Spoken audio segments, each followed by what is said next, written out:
मी नेहमी म्हणते, की मी जगण्यासाठी खात नाही, तर खाण्यासाठी जगते. पण असं म्हणता-म्हणता आता माझं वजन एवढं वाढलंय, की आता ते कंट्रोलमध्ये आणणं ना फार गरजेचं आहे. माझं वजन आधी जर पाहिलं असेल लग्नाच्या आधी किंवा लग्न झाल्यावर, नवन्य झाल्यावर एखादं वर्ष, तर ते 50, 51, 52 असंच असायचं. पण आता ना ते 66 झाले आणि त्याचा मला त्रास व्हायला लागलाय. त्यामुळे मला आता खरंच असं वाटतंय, की मला आता खरंच गरज आहे वजन कमी करण्याची.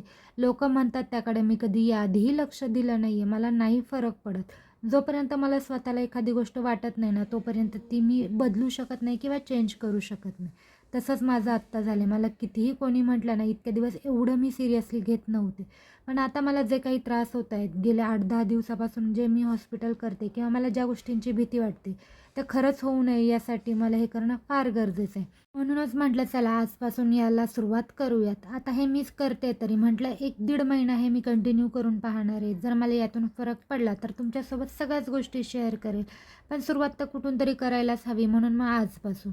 तर मी सध्या तरी फक्त थोडंसं डाएटकडे लक्ष देणार आहे. बाहेरचं कमी खाईल, साखरेचं प्रमाण थोडं कमी करेल. जेवढं हेल्दी जमेल तेवढं हेल्दी घरात बनवेल आणि त्या गोष्टी खाईल. घरातही जे बनवेल ते शक्यतो तेलकट नसेल, गोड नसेल किंवा मैदा वगैरे वापरून बनवलेलं नसेल याची मी काळजी घेणार आहे. आणि मला असं वाटतं, की या गोष्टींनी मला फरक पडायला हवा. तर ॲटलीस्ट या 5-6 महिन्यात माझं एक 3-4 किलो वजन जरी कमी झालं ना, तर मी बाकीच्या ज्या गोष्टी आहेत त्याही सुरुवात करणार आहे. म्हणजे जसं की थोडीफार एक्सरसाइज, चालणं आणि स्ट्रिक्टली डाएट. मी अगदी स्ट्रिक्टली डाएट आत्ताही नाही करणार आहे, कारण ते माझ्याच्याने होणार देखील नाही. कारण मी खूप जास्ती फूडी आहे. मला वेगवेगळ्या गोष्टी बनवायलाही आवडतात, खायलाही आवडतात आणि खायला घालायलाही आवडतात.